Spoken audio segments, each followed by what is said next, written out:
And like we got honestly a lot of hate for doing that. Really? Yeah, from there's this organization. I won't say them. I don't want them to come after you. Only if they sponsor us. They gotta sponsor you. Yeah. But yeah, they were pretty rude to me, and like I don't really care. What was the organization? Like what was their families or like descendants of families that lived at the ravine. And he didn't like it.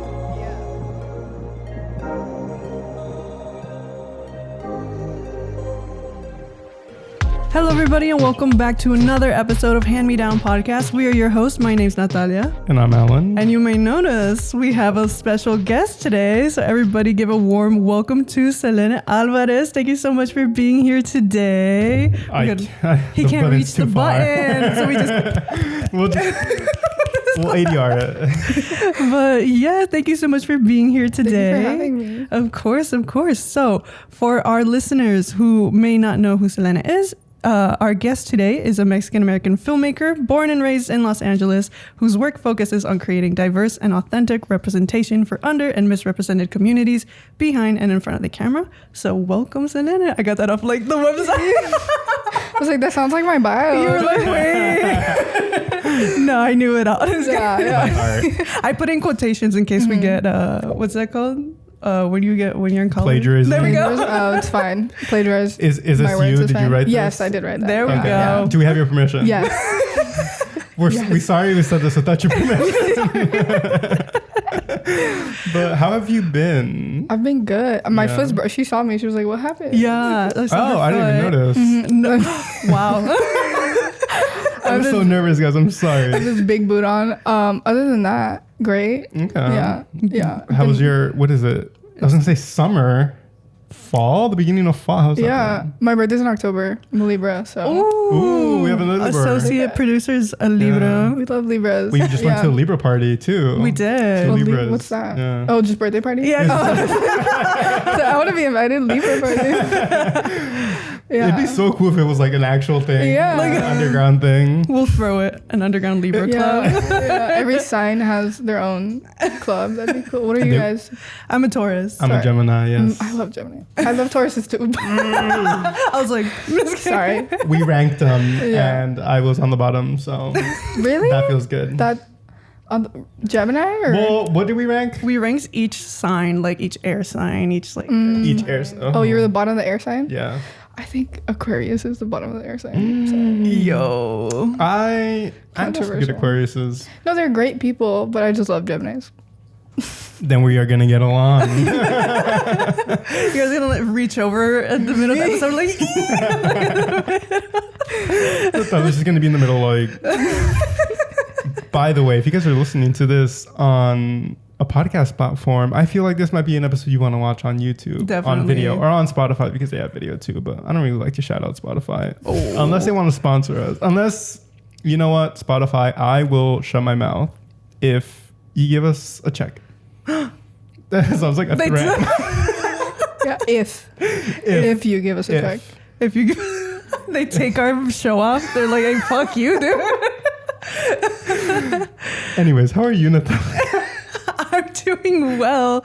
This is the first time we record a podcast in the day, so I feel like, look at us. We're usually doing the podcast at night. Night owls. Yeah. Sorry. No. You guys wake up early. No, so it's like it was interesting to figure out the lighting with like everything, the different kinds of lights coming in through the windows. I could have blacked out the windows, but I didn't. But it's okay. That's fine. I feel like it would have been hotter. Yeah, I feel like it would have trapped the heat in. But yeah, so I'm like, this is exciting doing this in the day. You should like vampires. You like one in the night. But Alan, how are you? I am good. I always try to think of something now, like to say when you ask me. I've been playing this mobile game I recently started. I don't want to say the name of it again because they're going to have to give me that check if they want me to say it. I was about to say sponsor. But I will say it rhymes with payday. Okay. It's about a farm. It's like Farmville. We talked about that last time, how I wanted to do it. So I started a virtual garden last episode. Or I started a real garden last episode. And now I'm starting a virtual garden. The real garden didn't work out. No, I'm just kidding. What happened to Colin? Colin's thriving, but... Is it a plant? Okay. This plant's name is Colin. I- Just call him. That's a good name. Thank you. Yeah. The lore behind that is that it's an English thyme plant, like the herb. Yeah. And I was like, oh, it's English, so it's a colonizer. So Colin for colonizer, short. Love it. Great name. But yeah, all my plants have been thriving so far. So it's getting hot. I'm a little scared, but other than that, I've been good. You give them. My grandma said to give your plants Coca-Cola. I was like, that's so Mexican. My grandma too. Yeah, that's so Yeah, she has Really? like. Does your grandma like knit stuff for her plantas? For her plantas, Like to no. hang up? Oh, my grandma. Oh, does but that. that's kind of smart. Yeah. Wait, pause. Is this the grandma that knows stuff about plants? Yes. Wait, what do you mean? Because remember when you had that incident with the plant? Oh yeah, that's the grandma that was helping me. I accidentally killed Milena's plants while she was away in Europe, and I All of them? like a little bit of that, and enough for me. She's saying that they're not dead. They're doing well now, guys. But once upon a time, they weren't. And I freaked out and I FaceTimed my grandma. And then I was just like, what do I do? And she was just like, dale Coca-Cola. And I was like, Well, yeah, sugar's supposed to help, right? yeah. I think. Coke, I don't know. I don't know what to believe because I've seen like Coke is used for everything, right? They use it to clean blood. And like I heard if you have like a rusty key Blood? or Did you say whatever. blood? Yeah. You guys have never heard that? That seems unsanitary. No, like not on you. Like if it's dry on the floor, Oh, okay, they okay, use it to okay. clean it. I heard that they use it for accidents, like on the freeway. I don't know if this is real. I don't know. Hey, you said their name. They have to give us a check now to cover up. Shut me up. Like just all our sponsors are Yeah. for me to shut my mouth. Hey, Coke, if you don't want me to say anything, run me that check. I never heard of that. Wow. No, Me and neither. like to clean like rusty shit too. Like if you drop Oh, a yeah, key in yeah. it. I've heard that. But I don't know. Now it's for plants. So Now it's for I learn plants. something new every day. Yeah. Yeah, tangent, but we never did our housekeeping, so we gotta do. We can go ahead and do the housekeeping. Yes, really quick. Real quick. Thank you guys for listening. We really appreciate your support. If you would like to support us further, if you are listening on a podcast app, make sure to give us a rating and share it with your friends. If you are listening on YouTube, make sure to like, comment, and subscribe. We would love to know your thoughts. You can also follow us on social media at HandMeDownPod and give us comments. We would love to keep the conversation going. I hope you guys also have thoughts about the stuff that we say, and we would love to hear them. So go ahead and reach out to us on social media, or if you're watching on YouTube, the comments down below. So with that, thank you guys very much and enjoy the rest of the episode. So to break down this episode, we're going to be talking a bit about Bad Bunny's new album that just came out. Super exciting stuff there. And then we are going to learn about our first guest through a hand-me-down object that she brought for us. After that, we're going to go into the history of Chavez Ravine and how LA influences us as artists. And then we will go into more conversations about filmmaking, creating authentic characters, and being vulnerable with the stories that you write. So stick around because it's going to be a great episode. Yay, we had a pretty solid cold opening, I would say, right now. Just like, It was like 8 different topics. That's what this is. Yeah. Yeah. When you texted me, you were like, feel free to go on a tangent. I was like, oh, thank God. yeah, no, like I cannot stay focused for the life of me. Some of our best stuff comes when we're in a tangent. Yeah, just So- off book, off script. We're off script right now. But anyways, let's get back down to business. I want to talk about the pressing issues. The pressing issue. The Bad Bunny album that just I came was out. blasting it on the way here. Really? Yeah. Okay. Whole album. Have you listened to all of it? Yeah. What are your thoughts? What are your initial thoughts? I love Bad Bunny. Me I think we too. all do. Yeah, yeah. Mhm. Since like his trap era or... Okay. Oh, no, I'm asking you if like Oh, it's that me? far. Yeah. You're asking Yeah. me. I'm Yeah. No, I just wanted to know if like since then. No, I skipped the trap era. Okay. I started in the pandemic. So Okay. that's like Y hago lo que me dé la gana. Yeah. Último tour del mundo. Yeah. Around there. Mine Recent. was like Oasis. That was the first album I heard like Mm, when it came mhm. out. I love this album. Yeah. Yeah, it's not Un Verano. Nothing Mhm, will be Un mhm. Verano. Like Moscow Mule, hearing that for the first time. Hits, but I like it. I think the more I listen to it, the more I like it. Yes. I listened to it for the first time It took me 3 days to listen to it just because it's long. It was long. The first night it came out, I listened to like the first 9 songs, and I was like, okay, well now I'm kind of like, I was like, I need to do something else. I couldn't sit still for that long. And then the next day I listened to like 3 more songs, and then I finished it off the next day. But I had the same thought. I was like, he's not going to be able to really top Un Verano Sin Ti for a while, I don't think. That was just such a cultural shift moment. I was telling her last time, I'm like, not to Latino tweet, but whenever I'm feeling bad and I put that album on, right? Yeah. My day just gets so much better. Not to Latino tweet. I agree. Do you have a favorite song on it? A new one or Un Verano? Well, let's do both. Un Verano, it changes all the time, but I think just like Otro Atardecer, I love the Marias too. Mm-hmm. That one's really good. It's like, it's sweet. It's kind of sad. Like the first time I really listened to the lyrics, I was like, oh, oh no.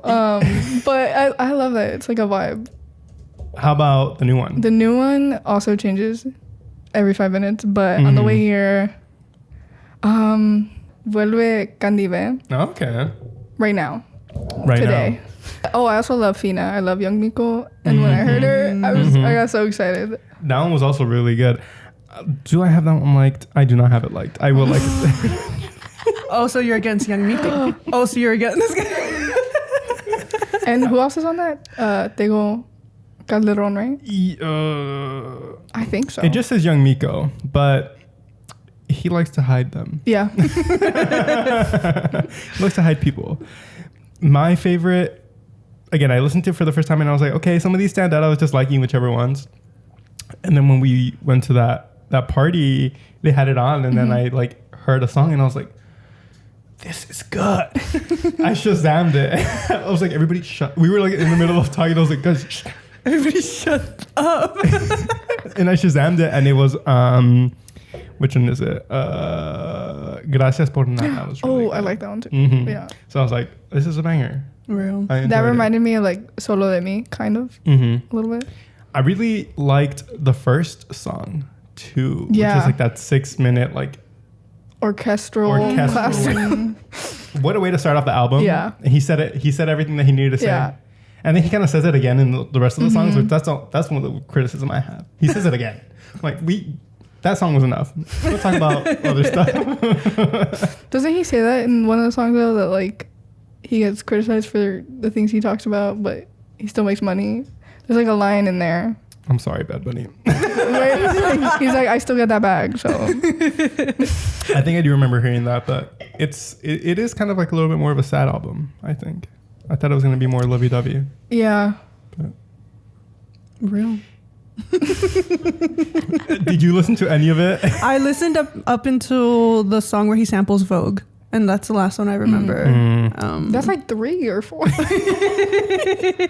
It gets better down the album. Yes. Yeah.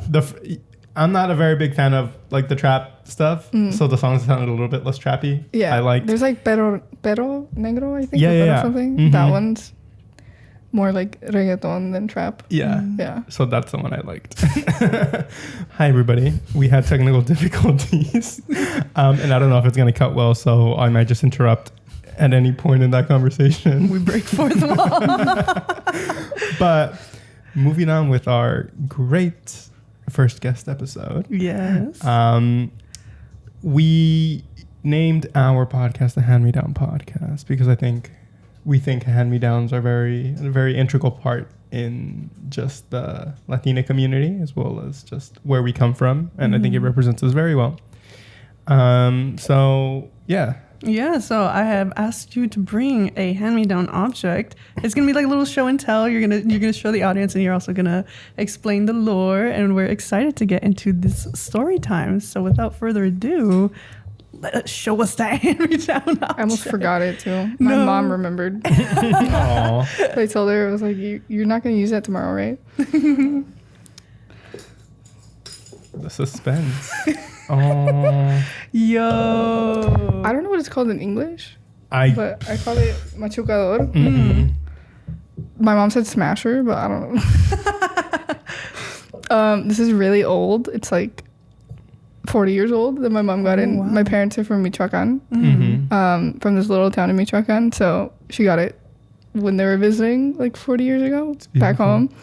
And we I have this joke with my brother and my mom that I'm the 30%. And my brother's her 70%. Because, I think sometimes, not all the time, but the sons are usually the mom's favorite. And it's okay. I'm aware. But we were like joking about the will. And I was like, you can have like the house. I want this. This is a part of my 30% because I want to make frijoles for my kids. I can't imagine how much flavor that has though. Yeah. Built in. Yeah. So you haven't gotten this yet. It's in Not the yet. will. It's in the will. Okay. But it will be handed down to me. I see. It's mine. I'm so excited to get stuff handed down like that too. Yeah. My dad said that he's gonna hand me molcajete. My brother got that. See? Oh, 70%. 70%. He got the little bowl too. Yeah. Yeah. I just got the smasher. it looks. Yeah. It's been through it. Yeah.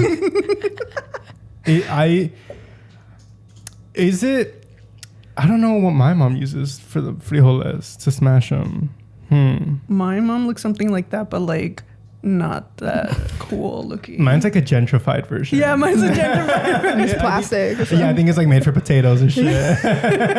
But this is real. This is actually for the frijoles. Yeah, I was debating what to bring. Like my grandma gave me like her rebozo from her mom. But I was scared to lose it, so I was like, I don't want to. Real. Fair. No. We would have taken it. Yeah. Our duendes would have taken it. That was good that you didn't bring it. We would have looked away and then looked back. Fuck. Where is it? So I decided on this because my mom loves cooking, and like that's a big part of my family. I also think just Mexican culture is like we show love through food. Yeah. Do I cook? No, not really, but I can learn. Oh yeah. That's how I feel. I've been learning recently how to cook a little bit more, and it's been fun. It's been it's a good way to reconnect with that aspect of it, of your culture. I feel like I've been very much well versed in the eating part. Yeah. Now I'm getting well versed in the making of it, and like it's a nice time with your family, I think, learning that stuff. Yeah. Does your family have any like traditional meals that they'll make at like a specific time or anything, like a special meal? I mean, tamales for Christmas. Everyone does that. But carnitas too. We're from Michoacan, so I love carnitas. My family's from Colima, which is really close. Yeah. Actually, they're like from a border town, so like my dad would always make the joke that if one year the river was like it moved this way, we were in Michoacan. If the river was this way, we were in Colima. So my family also makes carnitas. Wow. Yeah. My tío fucks it up on the fucking caso. Yeah, with that big like wooden spoon. Yeah. I would play with it. You play with a spoon? Because it's huge. It's like it's a whole wooden thing. It's like an oar. Yeah. Yeah. See, my grandpa has one of those, but that went to my cousin. Wow. Yeah. Oh, she's a chef, so it makes sense. Yeah. Oh, like a professional chef. Yeah, she's a pastry chef, but she loves cooking as well. Wow. So he gave her like the big caso for carnitas, and then the spoon. If I got the spoon, which is not a spoon, it's like a paddle. Yeah. I don't think I would use it. I would frame it. You would put it on the wall? I would. I'd like get it like on a little thing with a little plaque. I would. A plaque too? Yeah. Just like, my like family name. The beach town restaurants themes, like the way that they have like the surfboards on the wall. That's lit. But that's very. I don't know what I was expecting you to bring, but this is very. I really love that this was it. As much as I hate to like fall into the stereotype, I do very much love beans with all my heart. Me too. So I feel very honored to be in the presence of all this flavor in front of me. But thank you very much for bringing that. Yeah. It's very. I love it. It's Very, I love it. Very love. So, with that being said, we can move on Yes. to kind of the actual, like, getting to know you a little bit better. We've gone on for like almost 30 minutes, and we have yet to get to know you as much as we would like. So we can go ahead and get started. One of the first things that I would like to bring up, because it's kind of like a little bit of a small thing. I remember seeing your short film. I just want to get La Que Se Fue. And I think I like looked it up on, I think I like saw you on Instagram, and I saw some pictures from behind the scenes, and I saw that you were very dripped out in Dodger and LA gear. Yeah. And I love that. I was like, those are such cool behind the scenes pictures that you inspired me, because I was like, I have the memory of seeing your pictures from behind the scenes of that short film, and I was about to shoot my short film like 2-3 weeks later, and I was like, I'm gonna wear some LA stuff, and I wore an LA and Lakers shirt, or LA and Lakers, Dodgers and Lakers shirt. So I would just like to say that you inspired me. I'm glad. As an LA native, I was like, I need to represent as well. Yeah, I try to wear at least a Dodger hat on every set I work on, and especially if I'm directing, like you Dodgers. Yeah, big Dodger fan. Sad time for Dodger fans, but yeah, they just got eliminated. Starts crying. I have seen both ends of the spectrum where the fans are really mad, and then some are just like, no, like they did really good. We did this and that, and I was like, I always love to see it. Yeah. It's fun to see both of those spectrums. But I just wanted to say that like that was my first impression, I guess, of you, and like you coming into my mind On the internet. Dodgers. The Dodgers set gear. It's really cool. I love to see that as an LA native. So definitely. And that actually goes into like the next part of our episode, which is like getting to know you also as an artist. And a lot of that has to do with, I think, being born and raised in LA. I'm personally not born and raised here in LA, but I've gotten to know a lot of the culture through a lot of my friends who are LA natives. And I'm like, beautiful thing you guys have going on here. Like, oh my God. And so we did want to talk to you a little bit about like, how do you incorporate, your identity as being an LA native into your films? We saw that you spoke a little bit about how you incorporate that behind the scenes, but how about like in front of the camera? And you could talk about whichever project you feel. Yeah, I mean, it all starts with writing the script. I'm not against directing something that I haven't written, but I've been fortunate enough to do both. And everything I write is usually a period piece, which my producer and DP, not that they're tired of it, but like those are expensive. Yeah. Yeah. And they, like a while ago, they're like, can you write something modern? And I was just like, no, like I have all these stories I want to tell first about my community and our experiences before we get to modern day. So yeah, I always try to write things that connect with the community, and I love history as well.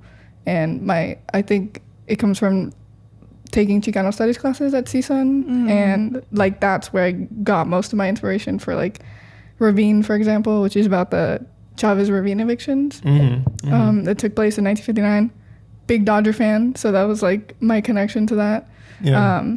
And like we got honestly a lot of hate for doing that.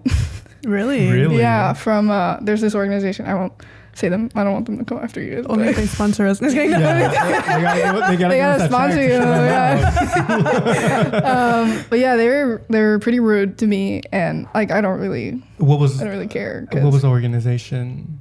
Like what was their families, or like descendants of families that lived at the ravine, and they didn't like it. Yeah, that we were doing this, and I like met with them, me and my producer, and like some of the team, because it was mostly a team of Latinos, and I just wanted them to hear like why I was doing it, because obviously like if you go on my Instagram, there's Dodgers. Yeah. And they thought I was like on the Dodger side or working with the Dodgers for some reason. And Ravine is, I don't know if either of you have seen it. Yeah, we've seen the trailer. We've seen the trailer, and I think there's a writing sample of yours on the website. So I've read that. Okay. I tried to make it as like neutral as possible to show like it's not the Dodgers' fault, but also like at least Walter O'Malley, who was the owner at the time, like had some responsibility in it, but they just were like upset and were like, you're a Dodger fan, you're not gonna be able to tell the story like correctly. Interesting. And no, go ahead. I thought the Dodgers were mad at you. Were like, they're so busy. That's why I was like about to freak out. Like, what are they doing? But that is very interesting. The Dodgers, a big Dodger fan again, but they're one. At least I would like them to somehow acknowledge that history, and I feel like they never will, unfortunately. It's okay, and this goes into one of the questions that I had written. As someone from LA myself, LA native, who also appreciates the Dodgers and loves them, I struggle with this a lot too. But like, how do you tiptoe the line between loving the Dodgers and what they mean to the Latina community in LA? Because it's like, it's a big part of identity, especially for the Latina people in LA. And like, how do you balance that with like the horrible past of the stadium? I mean, that's why I wrote Ravine. Like for me, I love baseball. I played softball growing up. The movie itself is more about family and how baseball can, one, bring people together and also just inspire people. Like Fernando Valenzuela is a huge icon in LA, but specifically to the Mexican American community. That's why my family's, they're Dodger fans. My grandpa, like right when Fernando was playing, that's right when they came to the US. Started watching games and was like, I'm going to root for this Mexican kid. Since then, we've been diehard Dodger fans. But for me, Dodgers and baseball is like when I get together with my family and like we watch the game, drink tequila, win or lose. And that's why I have such a deep connection to that team. And I didn't know about that history until, I don't know about you, until college. Same. Until I learned about it and I was like, I had a professor at CSUN who, he knew I was a big Dodger fan. I wore Dodger stuff all the time, but and he would always talk shit about the Dodgers, but I was like, oh, he's a Giants fan, maybe, or whatever, like, Angel fan, like, oh, Giants fan? Oh, we're from the Bay. They're from the Bay. But I respect the Giants, okay? I've grown to respect for the Dodgers. That's something that we've learned to, we were very much in our bubbles, like I was LA, you were San Francisco, and then we learned more about everything. Yeah, the Giants might have the first female manager soon. Really? Yeah. Go us. Hopefully. Let's go. Oh, wait, no, I won't say. Everyone in the chat. But yeah, I didn't learn about it until college. But did you learn about it in a class or just through that professor? No, it was Chicano Studies class. And he was like, who's a Dodger fan? I was proudly rose my hand. And then he was like, all right, we're going to watch this documentary. Yeah. I want to know your guys' opinions at the end of class. And it's really emotional. I don't know if you guys have seen that documentary. I'm pretty sure I've seen bits and pieces. Yeah. Again, Chicanics class, they probably give it to us as pieces. As homework. Yeah, and everyone was like crying and like I got really emotional too. There's like a photo of this little girl being like dragged out. Her mom's being dragged out and she's crying. And that's what stood out to me the most. It is a very powerful image. Yeah. And have you seen the movie Blue Beetle? Yes. Multiple times. There is a scene where the family gets evicted from their house. And that was the first thing that popped into my mind was Chavez Ravine. Yeah. That image was burned into my head the first time I saw it too. Yeah. And when I saw it in Blue Beetle, I was like, fuck. Yeah. Like when Jaime's like on the floor. Yes. Yeah. I'm like, that hits so much harder. Knowing the history, like by itself, it's already a very powerful scene, but knowing the history of like Latina people being evicted from their house, from their places by a corporation, I was like, that's a good scene. It's a hard topic to talk about, and I don't think most, unfortunately, Latinos or Chicanos know about that history, especially Dodger fans. Yeah. I did a lot of research writing the script and talked to my family, and some of them were like, why does it matter now? Like it happened. And I was like, no, Theo, like hear me out. And then I had like my tia, who's very sweet, very empathetic and sympathetic person, and she started crying when I showed her that image too. I was like, go talk to my Theo, cause change his mind. Yeah. But I forgot what the original question is. Just how do you incorporate like LA into your movie? So I wanted to talk about the history, but the ravine takes place in the 80s and when the evictions happened. It goes back and forth. So like in the 80s, it's obviously the World Series, Fernando. I wanted to incorporate that part of history into it and how important his impact was here. And then in the 50s, just like, I think, at least for me, like a lot of my family didn't know about the history because they didn't come until after. And I wanted to teach them a part of LA history and let them know that like we've always been here, Chicanos, Mexicans. And then I'm working on another script and it's called To Live and Die in LA, which is based on the Tupac song. It's kind of similar to La Casa Fue, which we talked about earlier. Nice. Yeah, and I love the use of art to tell history because I feel like I'm trying to remember when I first heard about the Chavez Ravine, and I want to say it wasn't in an academic setting. I think I saw a mural once when I was visiting LA, and I like had questions about it, and there was like a little like plaque on the side too, and it's just like really interesting that or like I just love the way that people are able to use art to tell like history of what's going on, specifically the history of what's going on or what happened in LA. And like I love that you're doing that with your films too, because it's like a lot of these people, they don't know it because it's not in textbooks. Like you don't learn about it in school unless you go to college, which for a lot of people is like not really an accessible option. And it's like a lot of people need access to this history because it's so important in like making up the culture of like the city that they're able to like live in mindlessly, especially people like myself who aren't from LA and like they come and live in LA and like don't know anything about it. So like I really appreciate everybody like using their art to like tell history and stuff. I'm like, really I try to do that with all of my art. It's why I'm so passionate about filmmaking is I want to teach people things. And my DP joked one time, shout out Mario. He was like, we're making the LCU and my nickname is Lene. So it was like the Lene Cinematic Universe. And he's like, no, the Latino Cinematic Universe. And the LA Latinos. LLCU. But yeah, I always try to I'm driven by not necessarily like biopics or like being that specific because of like legal reasons mostly.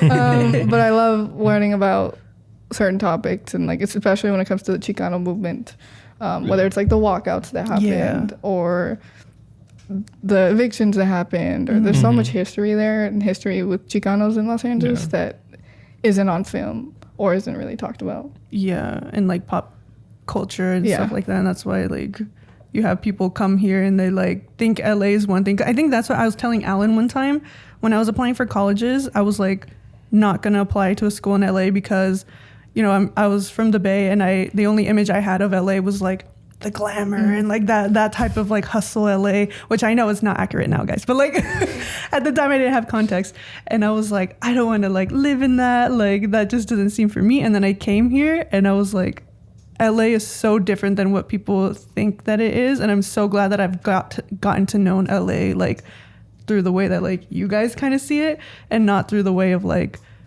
all the glamour and like blah blah blah. Because I'm like, there's no texture in that, and there's so much texture in like the actual like LA natives, like what they know about growing up in LA and stuff like that.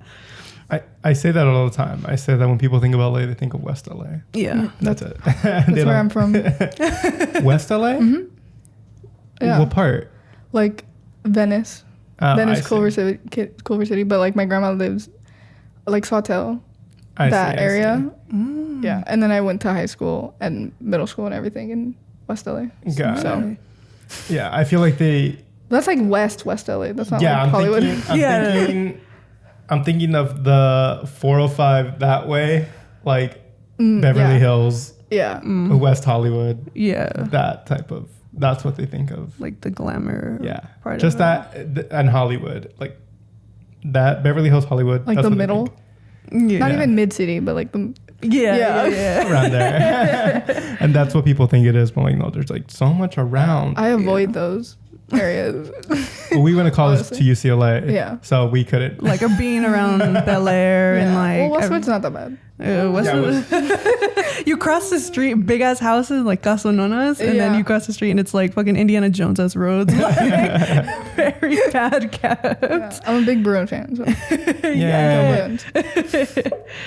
But yeah, and I guess we'll move the conversation along to the next topic, which I think you kind of touched upon this, but we want to know your process for creating authentic characters and like your inspirations or what that process is like, and just kind of like talk about, you know, how much of yourself do you put in it, how much of other people that you know that you put in it, and how you create and bring those to life. Yeah, I mean, my family's a huge inspiration for me in a lot of the things I do, and like one of the first features I ever wrote is like most of the characters are named after my family members, and I told my mom that, and she was like, "Who's gonna play me?" She wants Salma Hayek to play her. I was like, "Okay, Salma, if you're watching this, yeah, play my mom. We have a gig for you." But like, and I told her, I was like, "It's inspired. Like this character's inspired by you, but it's not you. Like she's gonna do things that you wouldn't do, and you need to not take it personally." Yeah. And I think that's very important. And what a lot of writers struggle with is like getting inspiration from someone but being scared to share it because they don't want that person to like see it or take it a different way. But it's I mean, useful to have that if it's positive, which most of the times it is, tell them. But like I said, I don't think this person knows, but it's a cousin of mine that I was having a conversation with her, and it was like in 2020 when you know the elections and everything were happening, and she was talking about like the queer community specifically, and I was so frustrated, and that's when I wrote Elena's monologue about being queer and not being accepted and how that's affected her and all that, and that was like me talking to her. So there's no like character specifically that like she inspired, but she did inspire that monologue. So. I see. That was a collection of things like Elena, and that isn't really me, but she's a part of me because I am queer. Same thing with Ravine. Like, I'm a big Dodger fan in that aspect.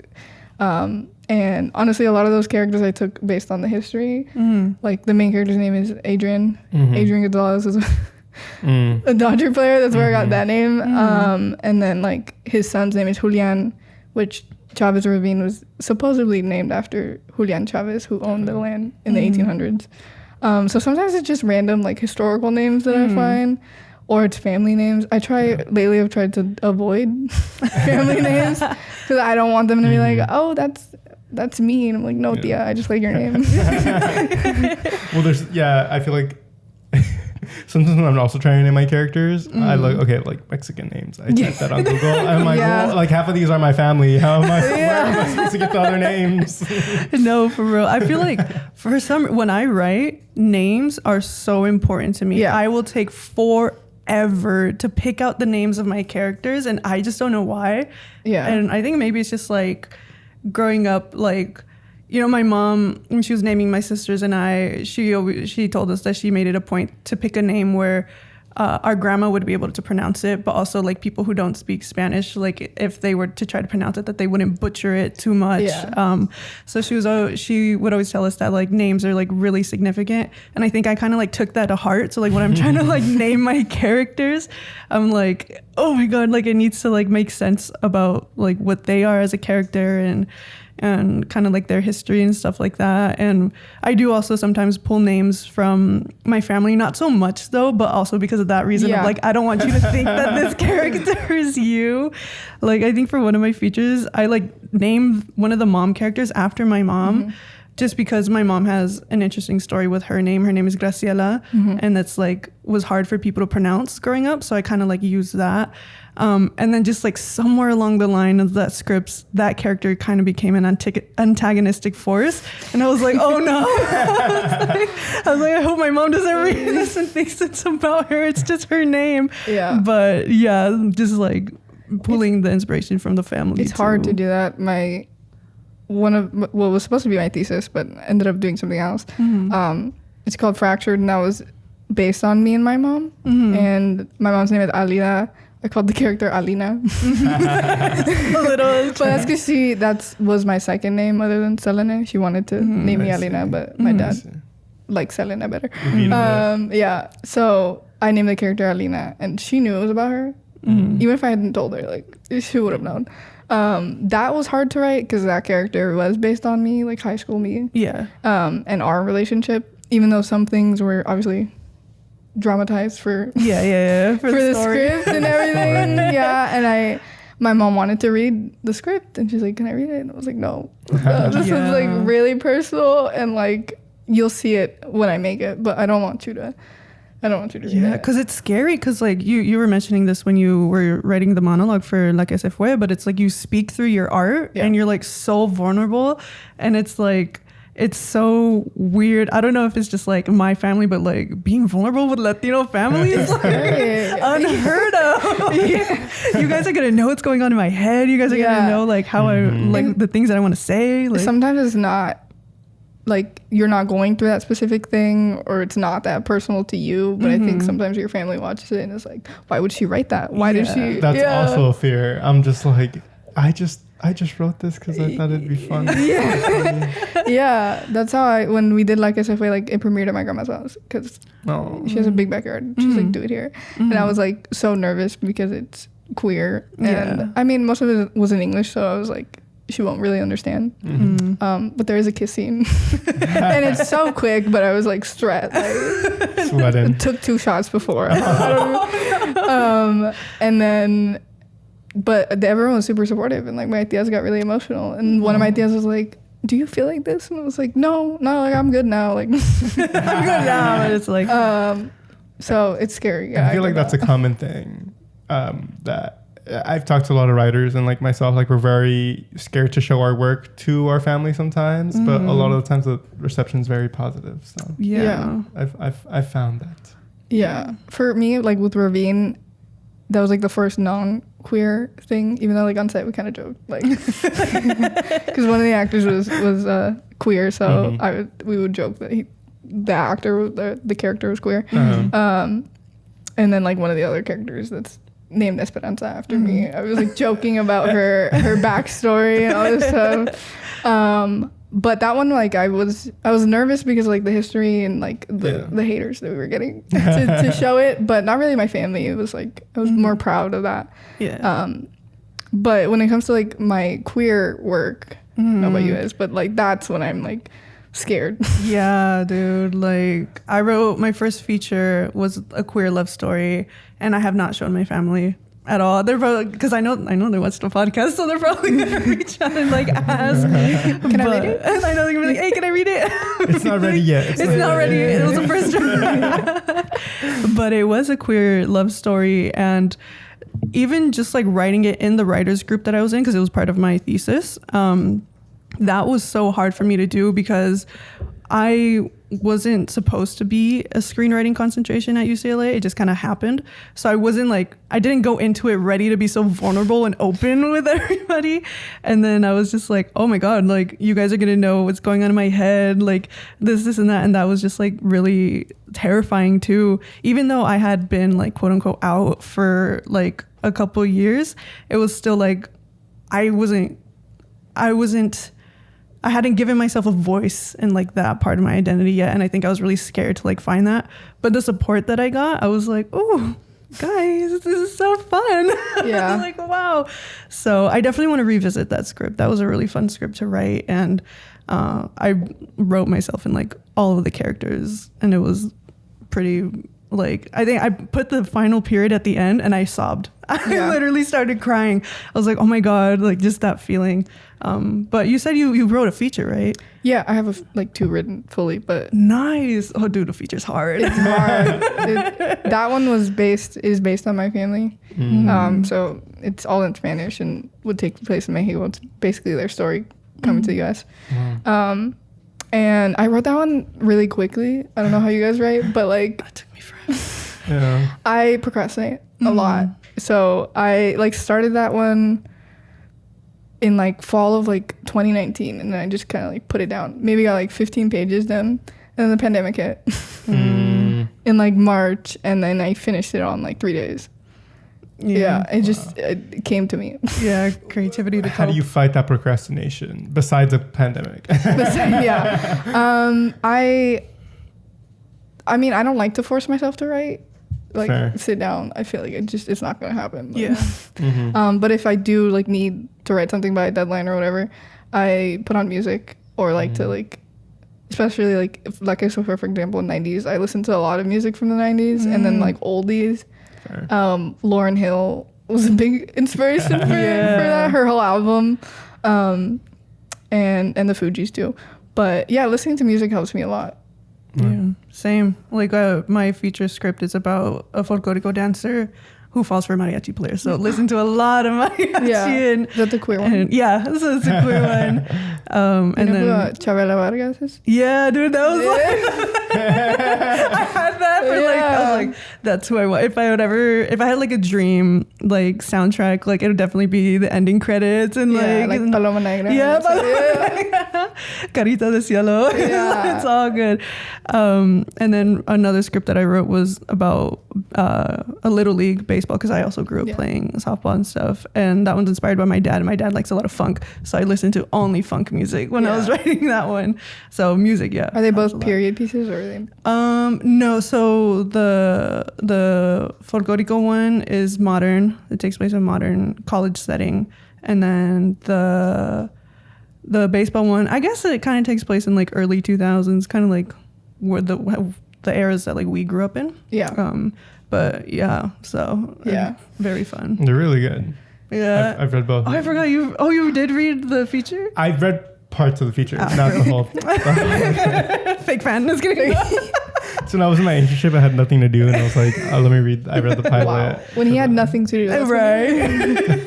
That's when he read it. Let me support queer voices. Just kidding. It's because I wanted to like annotate it. Oh yeah, you're And right. I And you did did. annotate the He gave me a pilot. lot of notes, and I do appreciate that. Yeah. I want to read it. Yeah, I'll send it to you.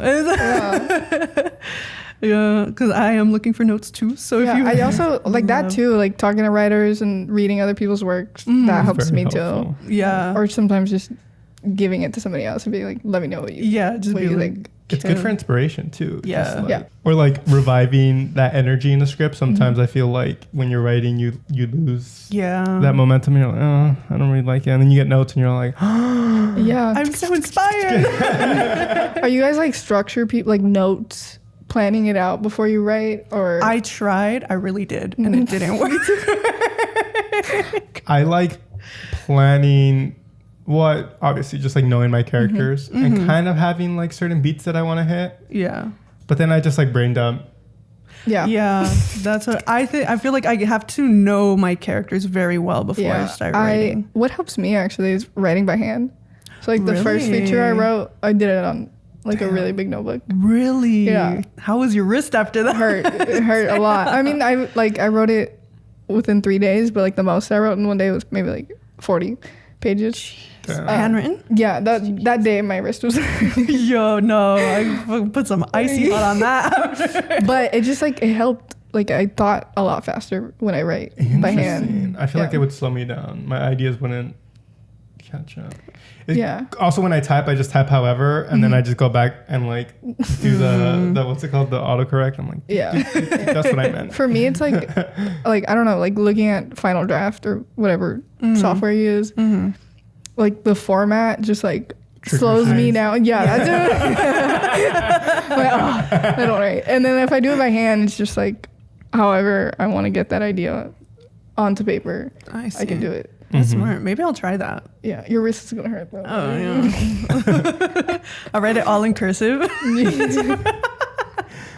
One of the I think one of the questions that would be good to end on is, given the current era that we find ourselves of Latina filmmaking, I was talking to Natalia about this recently. There's been a lot of films in 2023. There have been, it's been Flaming Hot, Blue Beetle, A Million Miles Away. A Million Miles Away, Chupa, which I don't know if you saw that one on Netflix.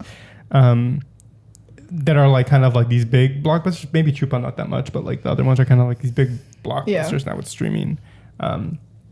What is your vision for the next era of Latina filmmaking, or like moving forward? What do you see as like what do you want to see? I'm really optimistic about Mm-hmm. our future, and it's because of people like you guys, people like us. I think in regards also to like Chicano filmmakers and like artists, there's so much passion and like so much art within the Chicano community that's so inspiring, and I think our generation is doing a really good job of like paying homage to people that maybe didn't get the opportunity to tell their stories or like elevate their craft as much as they would like to because of education or whatever. But I hope that we get more opportunities to like studios give us more opportunities and independent filmmakers as well. Programs like La Leaf and all of those have been, one of my friends' films was in La Leaf and she's been doing great. Like the hope is that we keep having good representation. I think these like Blue Beetle and Chupan, all those are great, but like when I was watching them, they seem kind of like they could have touched on a lot deeper subjects. Yeah. It was kind of like surface level. I thought, at least, the writing. I do agree. I think Blue Beetle just wanted to. Blue Beetle had so many things to do. It had to be Yeah, it was a comic, movie, yeah. It had to be a comic, it had to do this. Yeah.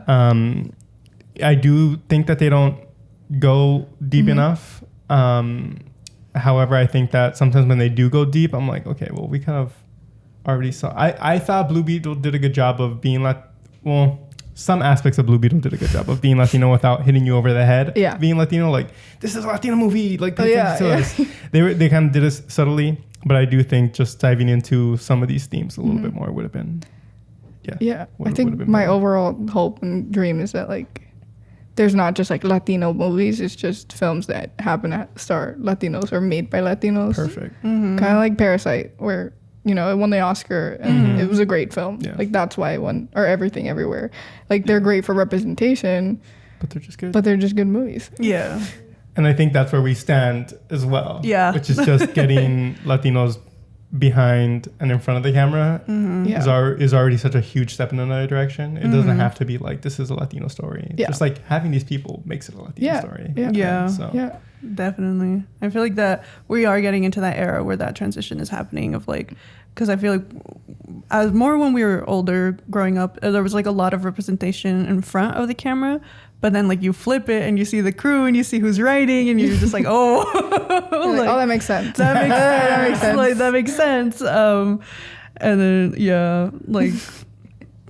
so I'm very glad that there's starting to be more Latinos like in the writing room, like in the production roles and stuff like that, to like really make sure that it happens in an authentic way and in a way that's like not like hitting you over the head with like the fact that it's Latino. But that's our stance as well.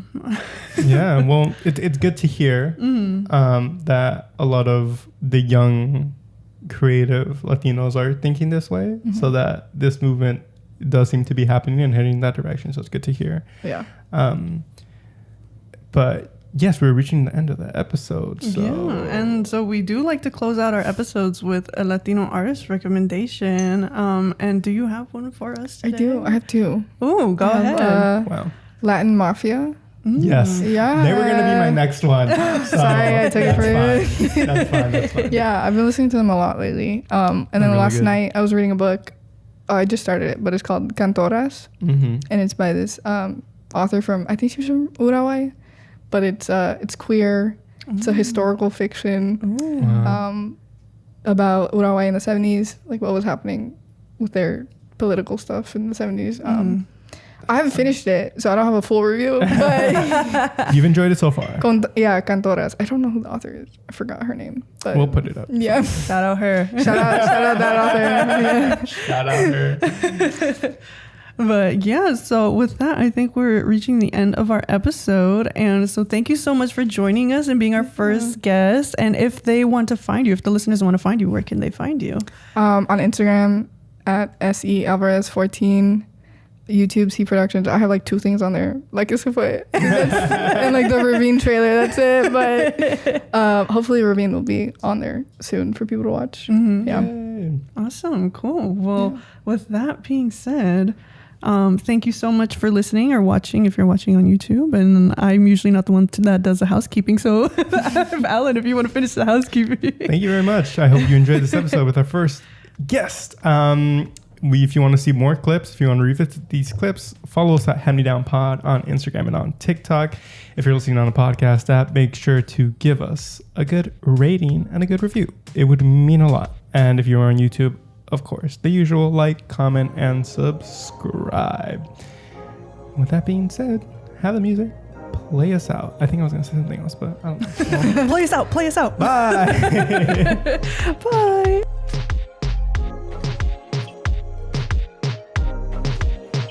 The Hand Me Down podcast is produced and hosted by Natalia Delgado and Alan Gallardo.